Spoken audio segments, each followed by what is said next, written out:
کوئی ویلکم کرتا ہے، موسٹ ویلکم، آئیے، بہت اچھا، آپ کا آنا مبارک ہو گیا. یہ اندر والے کیا کہیں گے؟ لا مرحبا بکم لا مرحبا بہم، ان کے لیے کوئی مبارکباد ہی نہیں، ان کو کوئی خوش آمدید نہیں. یہ بدبخت کمینے، یہ منحوس، یہ بھی یہیں گھسے جا رہے ہیں، آگے جگہ ہی نہیں ہے، اتنی تنگ جگہ، اور یہ زبردستی اندر گھس رہے ہیں.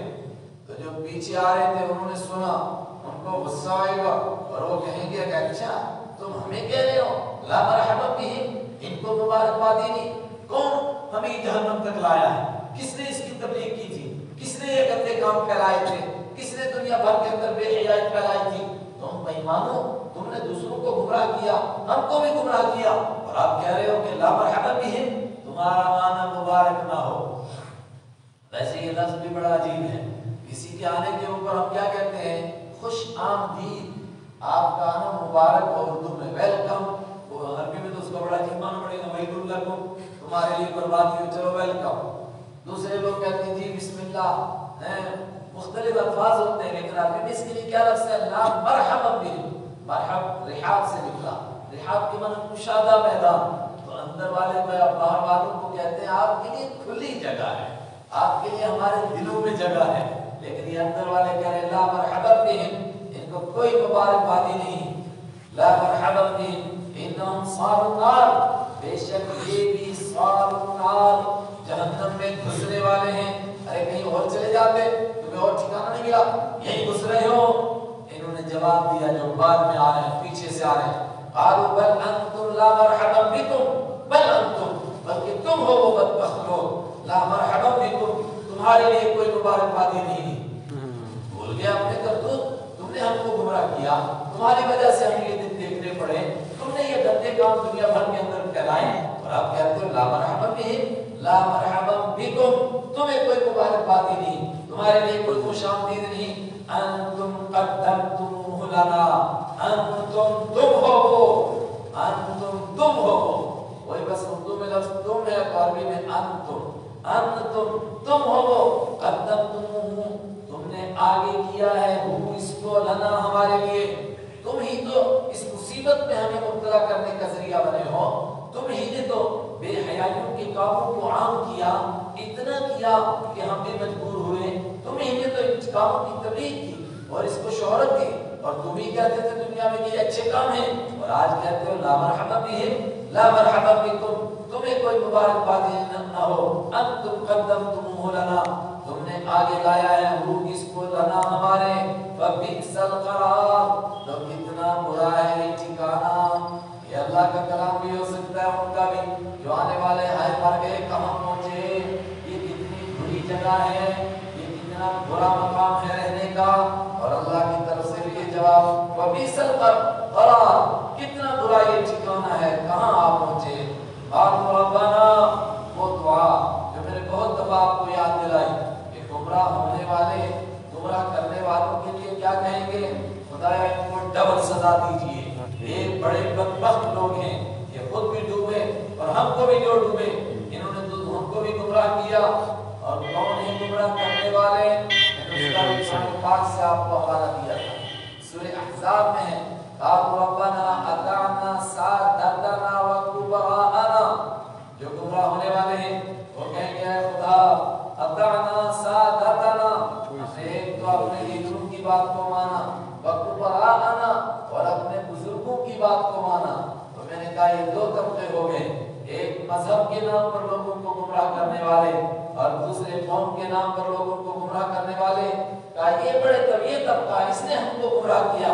یہ دو طبقے، ان کے لیے وہ کہیں گے خدایا انہوں نے ہم کو گمراہ کیا ہے، لہذا ان کو ڈبل سزا دے. وہ کہیں گے ربنا، اے ہمارے رب، من قدم لنا هذا، من وہ آدمی، قدم جس نے آگے کیا ہے، لنا ہمارے، هذا اس مصیبت کو، یہ عذاب، یہ مصیبت، یہ جہنم، یہ حالات ہمارے سامنے لائے، فزدہ تو زیادہ کر دو اس کو، عذابا ضعفا فی النار، جہنم کے اندر کئی گنا زیادہ اس کو سزا دے، اس کو سخت سزا میں مبتلا کر، ڈبل سزا دے اس کو، ایک گمراہ ہونے کی اور دوسرے گمراہ کرنے کی. اور یہاں تو آگے جواب نہیں، لیکن وہ سورہ اعراف میں جواب گزرا، لِكُلٍّ ضِعْفٌ، ہر ایک کو ڈبل ملے گی، وَلَكِنْ لَا تَعْلَمُونَ، مگر تم کو معلوم نہیں مل رہی ہے سزا ڈبل ہر ایک کو، تم کو ڈبل اس لیے کہ میرے قرآن کو نہیں تم نے سنا اور ان بے ایمانوں کے پیچھے چلتے رہے، اور ان کو ڈبل اس لیے کہ خود بھی ڈوبے اور تم کو بھی لے ڈوبے۔ اس پر وہ جملہ اچھی طرح آپ سمجھیں کہ بہت سارے لوگ جو نماز نہیں پڑھنا چاہتے، روزہ نہیں رکھنا چاہتے، دین پر نہیں چلنا چاہتے، تو بہانہ کیا کرتے ہیں؟ دیکھو جی مولویوں کے جھگڑے، کوئی کہتا ہے یہ کرو، کوئی کہتا ہے وہ کرو، ہم کچھ بھی نہیں کرتے، اچھا جاتے ہی مسجد میں مولویوں کے جھگڑے، انہوں نے ہمیں بہت سب بتاؤ کہ ہم اس طریقے پر چلیں۔ اتنا کہنے سے نہیں چھوٹ جائیں گے، قیامت کے دن اگر کوئی کسی کی وجہ سے گمراہ ہوا ہے، وہ کہے جناب اس نے گمراہ کر دیا ہم کو، یہ کہنے سے جان چھوٹ جائے گی۔ وہ کہہ رہے ہیں آتِہِمْ ضِعْفًا آتِہِمْ عَذَابًا ضِعْفًا فِي النَّارِ فَزِدْهُمْ عَذَابًا ضِعْفًا فِي النَّارِ، اے خدا ان کو دے جہنم میں ڈبل ڈبل سزا۔ اور اللہ جواب کیا دے گا؟ لِكُلٍّ ضِعْفٌ وَلَكِنْ لَا تَعْلَمُونَ، سب کو ڈبل ملے گی اور سب کو ڈبل مل رہی ہے، مگر تم اس کو سمجھ نہیں رہے ہو۔ تم کو ڈبل اس لیے کہ تم میرے قرآن کو نہیں سنتے تھے اور ان کے پیچھے چلتے تھے، میرے نبی کو نہیں دیکھتے تھے، ان کو دیکھتے تھے، اور ان کو ڈبل اس لیے کہ یہ خود بھی ڈوبے اور تم کو بھی لے ڈوبے۔ وَقَالُوا مَا لَنَا، عجیب منظر پیش کرتا ہے قرآن۔ میں نے کہا تھا سورہ صاد میں ایسا لگے گا جیسے یہ سب سامنے ہو رہا ہے۔ وَقَالُوا مَا لَنَا، اور وہ کہیں گے مَا لَنَا، ہم کو کیا ہو گیا، لَا نَرَىٰ رِجَالًا، ہم نہیں دیکھتے ہیں کچھ مردوں کو، كُنَّا نَعُدُّهُم مِّنَ الْأَشْرَارِ، جن کو ہم شمار کرتے تھے برے لوگوں میں۔ مطلب جہنم میں پہنچا ابو جہل بھی، عتبہ بھی، شیبہ بھی، ولید بھی، مغیرہ بھی، اور بڑے بڑے ان کے سردار پہنچے جہنم میں، تو وہاں جا کر کیا کہیں گے؟ ارے بلال کہاں ہے یار، وہ گھٹیا آدمی، اس کو ہم سمجھتے تھے اتنا بھٹیچر قسم کا آدمی، وہ نظر نہیں آ رہا، وہ کہاں ہے؟ غلام وہ سہیب کہاں ہے؟ وہ فلاں کہاں ہے؟ وہ فلاں کہاں ہے؟ جن کو ہم کمزور سمجھتے تھے۔ اس طرح جنتی کا تذکرہ ہم نے پچھلی سورت میں پڑھا، دیکھو مقابلہ، وہاں جنتی جا کر کے دیکھے گا کہ وہ جہنمی کہاں چلا گیا، وہ ایک میرا ساتھی ہوتا تھا جو مجھے گمراہ کرتا تھا اور کہتا تھا انت من المصدقین، ارے تو بھی تکیہ مصیباتوں کو مانتا ہے کہ مرنے کے بعد دوبارہ زندہ ہوں گے اور جنت ہے اور جہنم ہے اور یہ فیصلے ہوں گے، کیا تم بھی ان کو مانتا ہے؟ ارے وہ نظر نہیں آ رہا، پتہ نہیں کیا کہاں، تو وہ جنتی اس کو دیکھے گا جہنم میں، فَاطَّلَعَ فَرَآهُ فِي سَوَاءِ الْجَحِيمِ، وہ جھانکے گا اور اس کو جہنم میں دیکھے گا۔ ادھر جہنمی تلاش کریں گے کن کو؟ اپنے جان پہچان کے ایمان والوں کو، اور وہ کہیں گے کہ وہ جن کو ہم گھٹیا سمجھتے تھے، جن کی مذاق اڑاتے تھے، جن کے اوپر آوازیں کستے تھے، جن کو ہم کہتے تھے بہت بیوقوف لوگ ہیں، ایسے ہیں ویسے ہیں، اور یہ قیامت تک ہوتا رہے گا۔ یہ نہیں کہ وہ تو حضرت بلال کی ایک مثال پیش کی گئی ہے، قیامت تک ایسے لوگ کھڑے ہوتے رہیں گے۔ ان هؤلاء لضالون، کیا کرتے ہیں وہ؟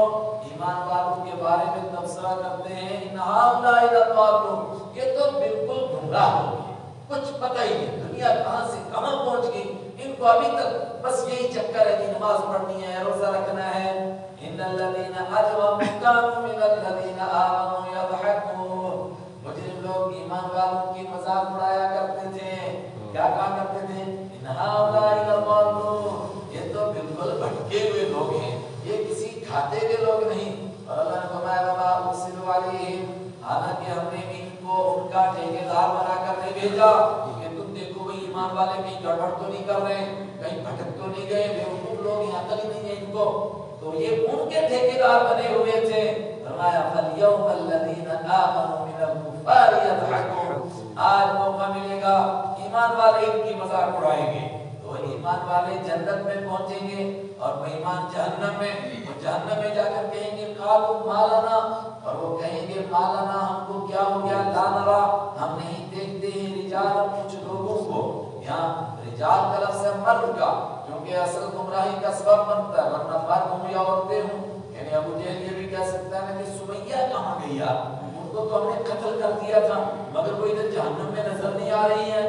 لا نرا رجالا، ہم کچھ لوگوں کو نہیں دیکھتے ہیں، كنا نعدهم، جن کو ہم شمار کیا کرتے تھے من الاشرار، بدبخت لوگوں میں سے، برے لوگوں میں سے، وہ کہاں چلے گئے؟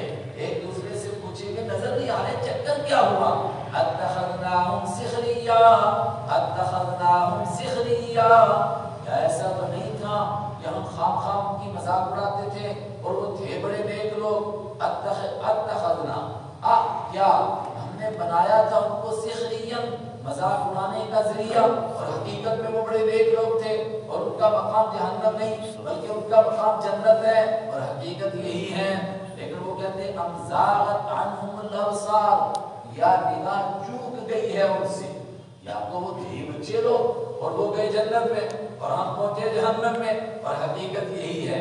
لیکن وہ کہیں گے ام زاغت عنہم الابصار، یا نگاہ ان کو سے چوک گئی ہے، ٹیڑھی ہو گئی ہے، یعنی ہے تو ادھر جہنم ہے مگر ہم کو نظر نہیں آ رہے، پتہ نہیں گئے کہاں، اور حقیقت کیا ہوگی؟ وہ کہاں ہوں گے؟ وہ جنت میں ہوں گے، اور یہ کہاں پڑے ہیں؟ جہنم میں، اور یہاں تلاش کر رہے ہیں جنتیوں کو، یہاں جنتی ملیں گے، اور جس طرح جنتی دیکھیں گے جہنمی کو بیچ میں پڑا ہوا، اسی طرح جہنمی بھی جنتیوں کو دیکھیں گے۔ وہ بھی سورہ اعراف میں گزرا، کیوں؟ تاکہ ان کے دل جلیں۔ جب ایمان والوں کو دیکھیں گے جن کو ہم کمزور سمجھتے تھے، جن کو ہم برے لوگ سمجھتے تھے، وہ تو مزے مار رہے ہیں اور ہم اس مصیبت میں پڑے ہوئے ہیں، تو یہ ان کے لیے اور زیادہ سزا کا ذریعہ بنے گا۔ ارے یہ ایسے لوگ، ان کو تو ہم کسی کھاتے میں شمار نہیں کرتے تھے، یہ تو جنت میں پہنچ گئے اور ہم یا جہنم میں جل رہے ہیں، تو اس سے ان کی سزا میں اور اضافہ ہوگا۔ اور سورہ اعراف میں گزرا، یہ ان سے کہیں گے کہ خدا کے لیے ایک قطرہ پانی دے دو یا ایک لقمہ روٹی کا دے دو، جو تمہیں ملا ہے، ہم تو مر گئے یہاں پر تھور کھا کھا کر کے اور ابلا ہوا پانی پی پی کر کے۔ تو ایمان والے کیا کہیں گے؟ ان اللہ حرمہما، اللہ تعالیٰ نے تم جیسے لوگوں پر پانی کو بھی حرام کر دیا ہے، کھانے کو بھی حرام کر دیا ہے، اور ہمیں بھی اس کی اجازت نہیں ہے کہ ہم تم کو دیں۔ حالانکہ بیچ میں کروڑوں اربوں میلوں کا فاصلہ ہوگا، مگر بات کیسے کر رہے ہیں؟ جیسے آمنے سامنے بیٹھے اور ایک دوسرے سے گفتگو کر رہے اور وہ کہہ رہے تھوڑا پانی دے دو، ذرا سی روٹی دے دو، اور یہ جواب دے رہے ہیں کہ روٹی اور پانی دونوں کو ان پر حرام کر دیا گیا ہے۔ اتخذناہم سخریا، یا ہم نے ان کا مذاق بنایا تھا، ام زاغت عنہم الابصار، یا ان سے نگاہ چوک گئی ہے، یعنی ہیں تو ادھر مگر ہم کو نظر نہیں آ رہے۔ ان ذالک لحق، ان ذالک لحق، اللہ فرماتا ہے قسم کا خدا سنو، ان ذالک، بے شک یہ ساری کی ساری باتیں لحق، بالکل برحق ہیں، اسی طرح ہوگا۔ ایمان والے پہنچیں گے جنت میں، بے ایمان پہنچیں گے جہنم میں، اور اسی طرح ایمان والے بھی تبصرہ کریں گے، جہنمی بھی تبصرہ کریں گے۔ ان ذالک، بے شک یہ سب کا سب حق، بالکل سچ ہے۔ کیا ہے سچ؟ تخاصم اہل النار، جہنمیوں کا آپس میں جھگڑنا اور لڑنا۔